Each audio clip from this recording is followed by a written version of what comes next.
नमस्कार, मैं नसीम सिद्दीकी। आप देख रहे हैं खास शो। आज बात करेंगे युवा जो सड़कों पर है। विपक्ष किस तरह जो सत्ता पक्ष पे आरोप लगा रहा है कि जो वर्तमान सरकार है युवाओं के लिए कुछ नहीं कर रही है, रोजगार नहीं दे रही है। विपक्ष जिस तरह सत्ता पक्ष पे हावी है, इसी मुद्दे को लेकर आज हमारे बीच मौजूद हैं फैजानुल हक कांग्रेस से हैं, सचिन तिवारी जी हैं भाजपा से और आशिफ मंसूरी शेषा सपा से हैं। बात करेंगे कि जो वर्तमान सरकार है क्या कर रही है युवाओं के लिए, क्या कर रही है जो किसान हैं, श्रमिक हैं, क्योंकि जो युवा हैं सड़कों पर है, कहीं कैंडल लिए हुए हैं तो कहीं विरोध कर रही है, कहीं रात में देखा जाए। अभी जो प्रधानमंत्री बीच जो हमारे साथ सभा से जुड़ने वाले हैं आसिफ मंसूरी जी, हम उनसे पूछेंगे किस तरह का विरोध चल रहा है, आखिर क्यों विरोध करा जा रहा है भाजपा का, क्या मुख्य कारण है। आसिफ जी, हम आपसे जानना चाहेंगे। मैं अपने भाजपा के साथी द्वारा सरकार से पूछना चाहता हूं कि पिछले 2 दिनों में जो योगी सरकार ने फैसला दिया है कि बीएड और बीटीसी वाले जो छात्र पहले हमारे निःशुल्क शिक्षा ग्रहण करते थे, अब वो शिक्षा के रूप में समाज कल्याण जो उन्हें स्कॉलरशिप सीधा कॉलेजों को, प्राइवेट कॉलेजों को देता था, अब उन्होंने स्कॉलरशिप बंद कर दिया है। तो अब ये बच्चे क्या करें, पढ़ाई करें, पकौड़े बेचें, या 5 साल पढ़ाई करने के बाद, डिप्लोमा करने के बाद, 5 साल संविदा पर नौकरी करने के बाद ये दोबारा इलाहाबाद जाकर 2000 रुपये का कमरा लेके सरकारी नौकरी तैयारियाँ करें या अपनी आत्महत्या करें। सचिन जी, क्या कहेंगे, आत्महत्या या नौकरी? बिल्कुल जो भी जवान है, नौजवान है, जो भी सरकार की अलग नीतियाँ होती हैं, सरकार ने अपनी अपनी नीति की तरह जो भी निर्णय लिया है उस पर पक्ष या विपक्ष को कोई भी मुद्दा नहीं उठाना चाहिए, क्योंकि सरकार सर्वोपरि है, वोट सर्वोपरि है। अगर किसी को अगर टास्क रखा गया है कि आपको 5 साल के बाद फिर आपको अगर चयन किया जाए, फिर आपको कोई एग्जाम करना पड़े, मतलब क्या है, एक आदमी को 10 साल बना रहे, कोई एग्जाम ना हो, कोई जॉब अपनी कायदे से न करे, कोई ड्यूटी कायदे से न करे, सरकार की घर लेके विपक्ष अगर विरोध न करे तो ये मौलिक अधिकारों का हनन नहीं होगा। विपक्ष अपनी भूमिका न निभाए। क्यों नहीं किया? आपके पास मुद्दे नहीं थे ना, आपके पास मुद्दे भी तो नहीं थे, आपके पास मुद्दे थे क्या क्या करते हैं विरोध? भाई मौलिक अधिकार है, हम लोग विरोध करेंगे, हम लोग दलितों की आवाज उठाएंगे, दलित विरोधी सरकार को रोज हम लोग आईना दिखाएंगे। क्यों नहीं बांधी? आप विरोध करते ना, गलत कामों का विरोध करते। रोज प्रदेश में हत्याएं हो रही थी, आप लोग कहाँ थे? आप लोगों ने कई मुद्दे उठाए ही नहीं। आप लोग केवल एक ही मुद्दा उठाना जानते हैं कि देश को धर्म के नाम पर भटकाने का मुद्दा। आप लोग देश को धर्म के नाम पर भटकाने का मुद्दा जानते हैं। आपने दलितों के लिए क्या किया, नौजवानों के लिए क्या किया, महिलाओं के लिए आपने क्या किया, आपने क्या किया देश में? पूरा देश जानता है, पूरा देश जानता है धर्म के नाम पर देश किसने बांटा है, रोड पे किसने ला दिया है देश को, ये पूरा देश, पूरा नौजवान, किसान सब जानता है। आज कंगना रनावत रानी लक्ष्मीबाई हो गई किरदार नवाकर, तो कुलदीप सिंह सेंगर साहब बेटी का क्या हुआ था? बेटी आप देश की बेटी नहीं थी क्या? उसको सुरक्षा की जरूरत नहीं थी? आपके नेता क्या करते हैं? बलात्कार। आपके नेता क्या करते हैं? बलात्कार, भ्रष्टाचार। कोरोना किट महंगे दामों में खरीदेंगे, क्या करेंगे आपके लिए? पुराने किट महंगे दामों में खरीदेंगे, ये करेंगे। हम कर रहे हैं, सरकार में आप हैं, भ्रष्टाचार आप कर रहे हैं, आप कोई आराध्य थोड़ी है। सरकार आप सत्ता में है, हम लोग विरोध करेंगे। आप आराध्य नहीं है जो हम विरोध न करें आपका, आप भगवान खुदा नहीं है जो हम विरोध न करें आपका। हम तो रोड पर बैठकर समाजवादी पार्टी ने 7 दिनों का अल्टीमेटम कल ज्ञापन के द्वारा मुख्यमंत्री जी को भेजा है। अगर 7 दिन के अंदर ये फैसला वापस नहीं होगा, समाजवादी पार्टी रोड पर उतरने के लिए बाध्य हो जाएगी और पूरे प्रदेश में हजारों की संख्या में हम लोग छात्रों की, नौजवानों की, किसानों की लड़ाई लड़ेंगे। इसके लिए योगी शासन तैयार रहे। हमारे एसएसपी मुख्यमंत्री योगी आदित्यनाथ जी, जो भी उनका निर्णय होगा, सर्वोपरि निर्णय खुदा का, भगवान का, ईश्वर का, अल्लाह का होता है, ना कि किसी सरकार का। जिसकी सरकार वही सरकार होती है। ये सरकारें आती जाती रहती हैं, कुर्सियां कभी एक नहीं रहती हैं। अरे रुकिए तो, एक मिनट रुकिए तो। फैजान जी, आप क्या कहेंगे इस पर, जो इस समय राजनीति में हलचल मची हुई युवाओं को लेकर, बेरोजगारी को लेकर, आप क्या कहेंगे इस पर? देखिए, सबसे पहले तो मैं चैनल के माध्यम से ये जो मुद्दा बेरोजगारी का आपने उठाया है, सबसे पहले मैं आपको शुक्रिया अदा करता हूँ कि ये आपकी आवाज़ नहीं, ये देश के लाखों करोड़ों युवाओं की आवाज़ है जो आप आज उठाने का काम कर रहे हैं। भाई हमको तू मैं नहीं पढ़ना है, हमको मुद्दों की बात करना है, जो वर्तमान प्रदेश में, उत्तर प्रदेश में जो मुद्दे हैं युवाओं को लेके, जो देश में मुद्दे हैं, हमें उन पे बात करनी है। वर्ष 2014 में नरेंद्र मोदी जी लुभावने वादे लेकर इस देश के सामने आए थे और उन्होंने प्रतिवर्ष 2 करोड़ रोजगार देने का वायदा किया था। लेकिन आज 6 साल बाद स्थिति ये है कि 2 करोड़ रोजगार देने के बजाय आज इन्होंने इनफॉर्मल सेक्टर में, यानी कि असंगठित सेक्टर में 14 करोड़ रोजगार छीनने का काम किया है। फॉर्मल सेक्टर में जहाँ जो सैलरीड पर्सन होता है उसके 2 करोड़ रोजगार छीनने का काम किया है। ये सरकार कोरोना की आड़ में इस देश को गुमराह करने का काम कर रही है। मेरा सीधा निवेदन भाजपा सरकार से है कि आप युवाओं की बात को सुनिए, नहीं तो ये युवा आपकी बात न सुनकर 2022 में आपको कुर्सी से उतारने का काम करेगा। सचिन जी, क्या आपकी सरकार युवाओं की नहीं सुन रही है? इस तरह सरकार बिल्कुल युवाओं के साथ है। सरकार जो युवा भी जानते हैं सरकार क्या कर रही है, किसान भी जानते हैं सरकार क्या कर रही। जो आप बता रहे हैं 2022 में जनता जवाब देगी तो बिल्कुल जवाब मिलेगा, डंके की चोट पे जवाब मिलेगा। जो 2016 में मिला 2022 में मिलेगा। 2016 में कोई चुनाव ही नहीं हुआ भाई मेरे, थोड़ा सा स्टडी करके आइए। 2017 में चुनाव हुआ था। 2017 में जो चुनाव हुआ उसमें भी आपको जवाब मिला। मैं आपको बता दूं कि भाजपा गठबंधन करके भी गठबंधन कर रही है। गठबंधन अभी कल ही एक फैसला आया, मेमोरेंडम आया है कि देश में 1 जुलाई के बाद से जो भी सरकारी भर्तियों के फॉर्म भरे गए हैं उसको निरस्त कर देगी पार्टी। ये कैसा तुगलकी फरमान है जहां एक कुर्सी में बैठकर युवाओं के मुकद्दर का फैसला कर दिया जाता है। ये कैसा कानून है जहां पे युवा अगर सड़क पर उतरता है तो उसको लाठी डंडे या गोली खाने का काम करना पड़ता है। ये कैसी सरकार है जिसको युवाओं ने अपने दमखम के बदौलत 2014 में फिर पुनः 2019 में सत्ता में बैठाने का काम किया, लेकिन ये भाजपा सरकार योगी और मोदी जी की सरकार ने उनके साथ छुरा भोगने का काम किया है। ये युवा पिछली 9 तारीख को पूरे देश में आपको जगाने का काम किया था, लेकिन आप नहीं संभले। अभी पुनः 17 तारीख को युवा फिर बेरोजगार दिवस के रूप में ये दिवस मना रहा है और आपको चेता रहा है कि अगर आप अब भी नहीं संभले, आपने युवाओं की बात नहीं करी, आपने अगर महिलाओं की बात नहीं करी, आपने इस देश की बात नहीं करी, तो आप इस सत्ता में, इस कुर्सी में रहने लायक नहीं है। आपको कुर्सी छोड़नी पड़ेगी। और मैं अपने भाजपा के मित्र जो मेरे साथ बैठे हैं मैं उनको बता देना चाहता हूं कि अगर आप जनता की बात करेंगे तो ही आपको जनता पसंद करेगी। अगर आप मुद्दों पे नहीं रहेंगे। हम आपसे पूछना चाहेंगे, हमसे बसपा से जुड़ रहे हैं मनीष जी, हमसे पूछना चाहेंगे जो वो इस समय जो सरकार कर रही है युवाओं को रोजगार नहीं दे रही है, जैसे विपक्ष आरोप लगा रहा है, लेकिन सरकार कह रही है रोजगार मिल रहा है, उन्हें रोजगार दिया जाएगा, लेकिन जो हमारे कांग्रेस हैं और जो सपा के बैठे हैं वो आरोप लगा रहे हैं कि तुगलकी फरमान जारी कर दिया जाता है, कोई भी जो रोजगार नहीं दिया जा रहा है। इस पर आप क्या बोलना चाहेंगे? सर, रोजगार नहीं दिया जा रहा है, इस पर आप क्या बोलना चाहेंगे? देखिए सर, पहले तो आपके चैनल के माध्यम से मेरे जितने भी दर्शक हैं तो मेरा अभिवादन, नमस्कार।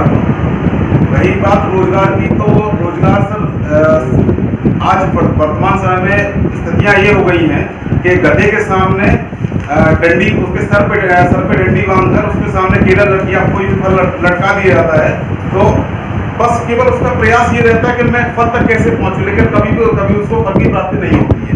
ये आज की वर्तमान में स्थिति है रोजगार की। दूसरी बात, सरकार नहीं चाहती है कि प्रश्न का, जैसे अभी जो स्पेशल सत्र चालू हुआ है कल से, सरकार नहीं चाहती है प्रश्नकाल में कोई भी रोजगार के ऊपर सवाल या प्रश्न किए जाएं। उन्होंने प्रश्नकाल का ही सेशन हटा दिया गया है सदन के अंदर से। तो आप समझ सकते हैं कि सरकार की मंशा क्या है। सचिन जी, क्या मंशा है से अभी हमारे सरकार की मंशा है, यशस्वी प्रधानमंत्री जी की मंशा है, प्रदेश अध्यक्ष जी की मंशा है कि जन जन तक रोजगार पहुंचाया जाए और रोजगार दिया जा रहा है। मैं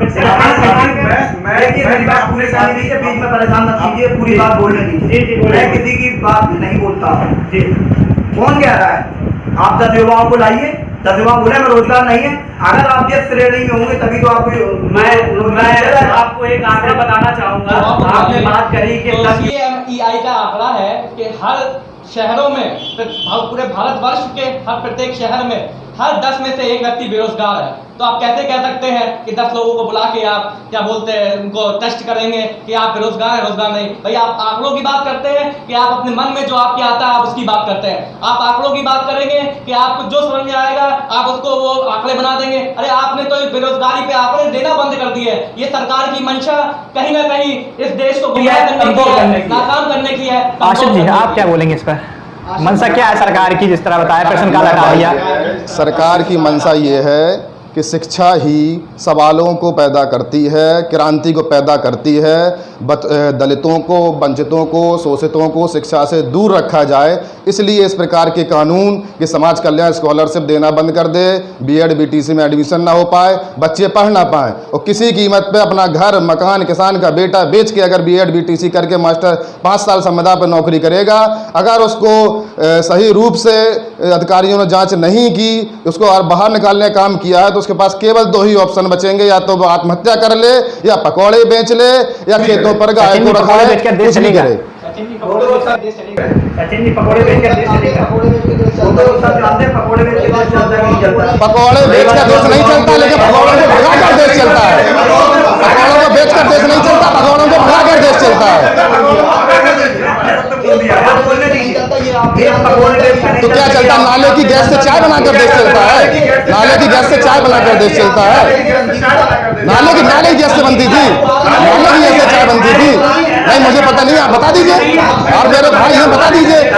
आपके प्रधानमंत्री जी कहते हैं कि नाले की गैस से चाय बना दी है।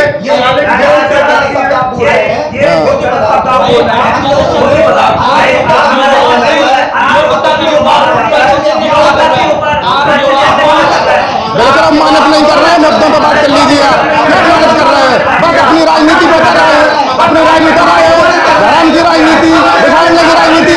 मैं एक आपसे सवाल पूछना चाहता हूँ, एक सवाल पूछना चाहता हूँ आपसे। ये बता दीजिए, दलितों के लिए, किसी भी नौजवान के लिए योगी सरकार ने क्या काम किया है, क्या रोजगार दिया, क्या किया है? एक कार्य बता दीजिए, एक कार्य बता दीजिए, एक कार्य बता दीजिए, नौजवानों के लिए क्या कर दिया, एक कार्य बता दीजिए। जो रोड पर मर रहे थे, जो नंगे पैर आ रहे थे, उनके बच्चे मौत में मर रहे थे, उनके लिए दूध नहीं था। हजारों लोगों को, हजारों लोग नंगे पैर सड़कों पर चल रहे थे। आपके सरकार ने क्या कहा था कि हम पे यूपी बॉर्डर में ना घुस पाए, लाठियों से मारा, कैसे कहा था? आपको पता नहीं है, आपको पता नहीं है। मैं जज हूँ, मैं आपको लेटर दूंगा, आपको पता नहीं, अनुभव है, घमंड में जी रहे हैं, घमंड में। पूरा देश जानता है, पूरा देश जानता है, पूरा देश जानता है, पूरे देश ने देखा है। बिल्कुल, यही तो हम आपसे कह रहे हैं, पूरा हिंदुस्तान जाता है कैसे लोग पैदल सड़कों पर चले, कैसे बच्चे मरे, कैसे भूखों मरे। हजारों की संख्या में, लाखों संख्या में समाजवादियों ने टोपी लगाकर खाना वितरण, दूध वितरण किया।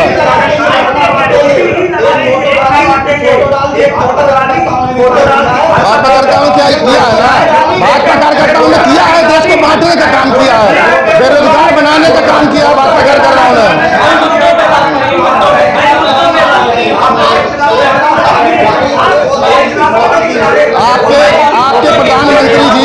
आपके प्रधानमंत्री जी अपनी माँ को बैंक की लाइन में लगाकर फोटो खिंचा रहे हैं, उसके बारे में आप क्या कहेंगे? आपके प्रधानमंत्री जी अपनी माँ को, बूढ़ी माँ को लाइन में लगाकर फोटो खिंचा रहे हैं, उसके लिए क्या कहेंगे आप?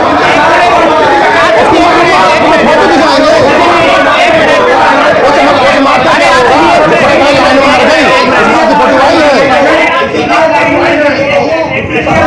वो 4,000 रुपये खत्म हो गए, वो 4,000 रुपये खत्म हो गए, निकाले थे, दोबारा नहीं दिखाई दी बैंक की लाइन में।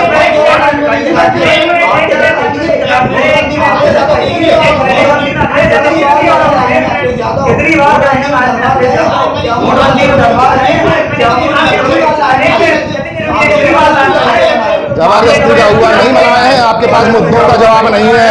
मैं आपसे कह रहा हूँ ना कि बता दीजिए नौजवानों के लिए, नौजवानों के लिए। एक मिनट, हम लोग मुद्दों पर मत भटकाइए। यहाँ बेरोजगारी की बात हो रही है, रोजगार के लिए युवा के लिए क्या सरकार कर रही है? आप 4 पकौड़ों में मत पहुंचिए। सचिन जी एक मिनट, मनीष जी आप क्या कहेंगे? आप 4 पकौड़ों में मत पहुंचिए। सचिन जी एक मिनट, मनीष जी आप क्या कहेंगे? सर देखिए, पहले तो ये बहस को डाइवर्ट कर दिया गया और जो मुद्दे की बात थी रोजगार की, तो मैं काबिल जो हमारे साथी हैं और इस समय सत्तामर हैं प्रदेश में और केंद्र में, मैं चूंकि हम विपक्ष में, मेरा काम ही पूछना है। अगर हम पक्ष में सत्ता में होते तो आप मुझसे सवाल पूछ सकते थे कि आपने क्या किया, लेकिन आज हमारा काम ये है कि मुझे पूछना पड़ेगा। The centre of power of democracy के अंदर ये रूल है कि मुझे पूछना पड़ेगा आपने अपनी जनता के लिए क्या किया।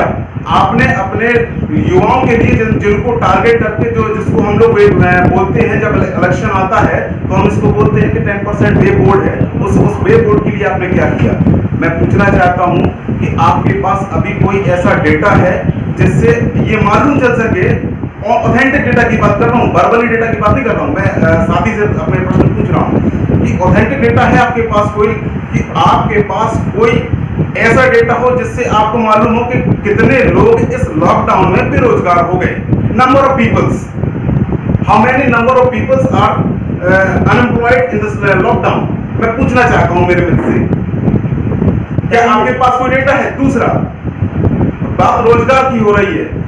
आदरणीय प्रधानमंत्री जी ने कहा था सन 2014 से 19 की सरकार में कि हम प्रत्येक वर्ष 1 करोड़ लोगों को रोजगार देंगे, और ये 56 इंच का सीना उन्होंने बनारस हो, चाहे आपका उरई हो मुख्यालय हो, चाहे आपका कानपुर हो, चाहे आपका झांसी का GIC का मैदान हो, कहीं पे भी हो, उन्होंने दहाड़ के कहा था चूंकि हम रोजगार देंगे, रोजगार के साथ में 1 लाख लोगों को नौकरियां भी देंगे। तो वो नौकरी, वो बातें कहाँ गए? मैं पूछना चाहता हूं मित्र से, आपकी प्रदेश के अंदर सरकार चल रही है, कल एक तो लगी फरमान आया, पेपर के माध्यम से हमने पढ़ा कि अब प्रत्येक 5 वर्ष में आपको संविदा कर्मी बनाया जाएगा, उसके बाद उसमें भी छटनी हुआ करेगी, जो आप उसके बाद आपको परमानेंट किया जाएगा। It's not to be clear कि आप 5 साल के बाद भी परमानेंट हो पाएंगे।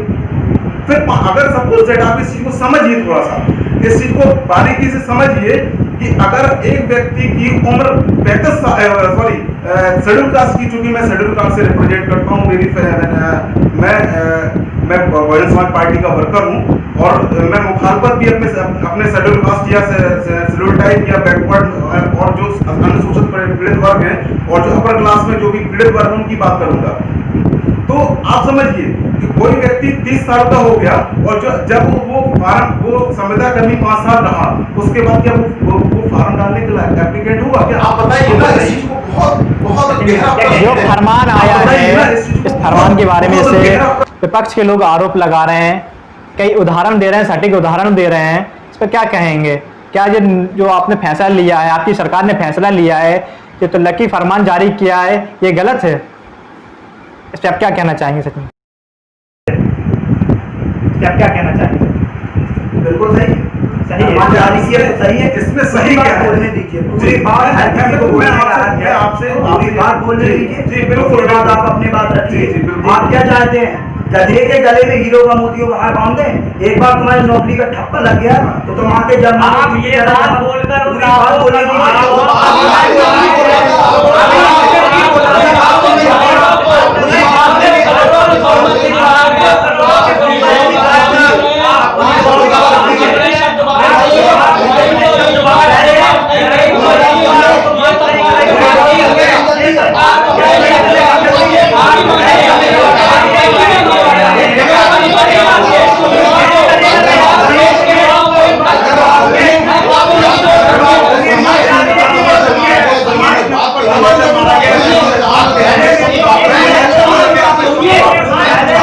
घमंडी सरकार और शासन से क्या उम्मीद करेंगे? इसके अलावा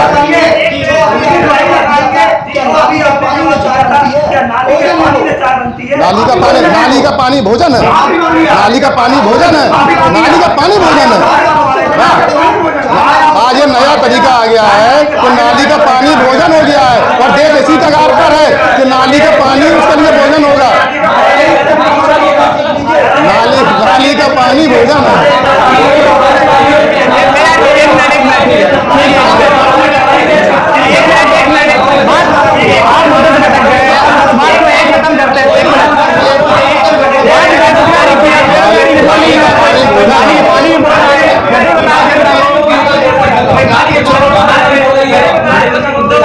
एक मैं आपके सबको लास्ट सवाल यही पूछेंगे सबसे, अपना समय बर्बाद न करते हुए कम शब्दों में जवाब देना सभी से।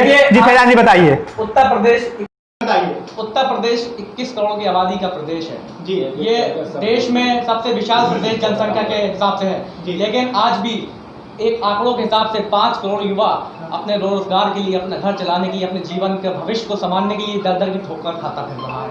उत्तर प्रदेश में 5 लाख से ज़्यादा सरकारी भर्तियां भी खाली हैं। मैं कुछ चंद भर्तियों के नाम आपके बीच में रखता हूँ, क्या मेरे भाजपा के मित्र इसका जवाब देंगे कि ये क्या मैं जो बोल रहा हूँ ये सही है कि गलत है?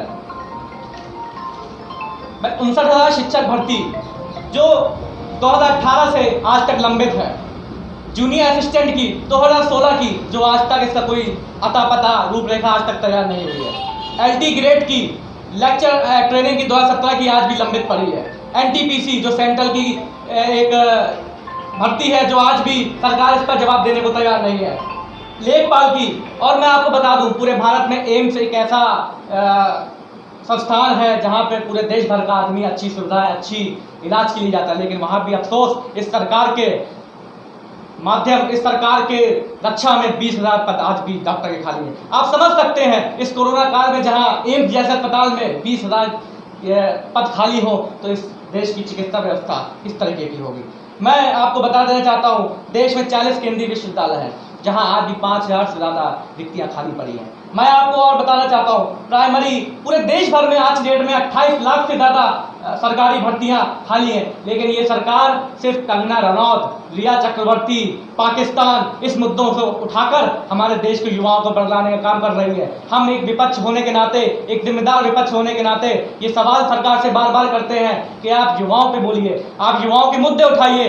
जिस तरीके से युवा आपको 2014 में पूर्ण बहुमत में आपको इस देश की प्रधानमंत्री की कुर्सी में बैठाना था, उसी तरीके से आपको उखाड़ फेंकने का मादा भी ये देश का युवा रखता है। इसलिए मैं आपका जाते जाते मैं आपको कुछ मांगे जो कांग्रेस पार्टी ने इस देश की सरकार से, माननीय नरेंद्र मोदी जी से, माननीय योगी जी से करी है, मैं उसको आपके सामने रखना चाहता हूँ। पहली मांग, जो देश में बेरोजगार है या जिनके घर में कोई कमाने वाला नहीं है उसको कांग्रेस पार्टी न्याय योजना के तहत प्रति माह 6,000 रुपए का बेरोजगारी भत्ता देने की मांग करती है। कांग्रेस पार्टी एक मांग और करती है कि जिस प्रकार नोटबंदी, GST, गब्बर सिंह टैक्स लगाकर इस देश के मंझोले सूक्ष्म उद्योगों को इस सरकार ने चोट मारने का काम किया है, उनको लोन न देकर उनकी सहायता की जाए। लोन देकर आप कोई एहसान नहीं कर रहे हैं, आप उनकी सहायता जिस दिन करेंगे उस दिन मैं मांगूंगा कि आप एक देश के जिम्मेदार प्रधानमंत्री हैं। ये 2 मांगों के साथ मैं अपने भाजपा के मित्र से जवाब भी चाहता हूँ, इस केंद्र की सरकार से जवाब चाहता हूँ कि आखिर अब आप कब तक इस चीज को सचिन जी छोटे शब्दों में बता दीजिए, ज्यादा लंबा खींचने की जरूरत है, छोटे शब्दों में बता दीजिए, ज्यादा लंबा खींचने की जरूरत है, छोटे लंबा खींचने की कोई जरूरत नहीं है। जो भाई बोल रहे हैं ये कर दीजिए। वो हर सरकार अपनी अपनी रोजगार चलाती है, अपनी अपनी निधि चलाती है, अपने स्तर से कार्य सरकार प्रणाली होती है। प्रधानमंत्री जी ने बहुत सी भी ऐसी चलाई हुई योजना है जिन्हें मैं आपसे अवगत कराना चाहता हूँ।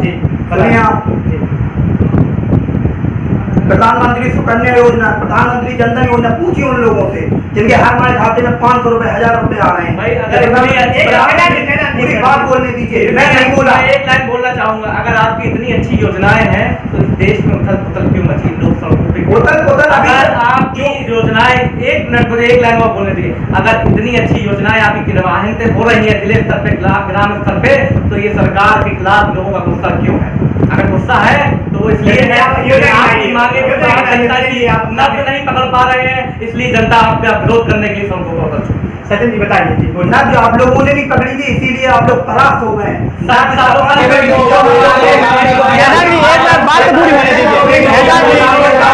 हमारे बीच मौजूद थे युवा, उन्होंने अपनी बात रखी, विपक्ष रखी, सत्ता पक्ष भी मौजूद था, विपक्ष भी मौजूद था, आरोप प्रत्यारोप, ऐसे ही कई बड़े शो के लिए, जनता के मुद्दों के लिए देखते रहिए हमारे साथ।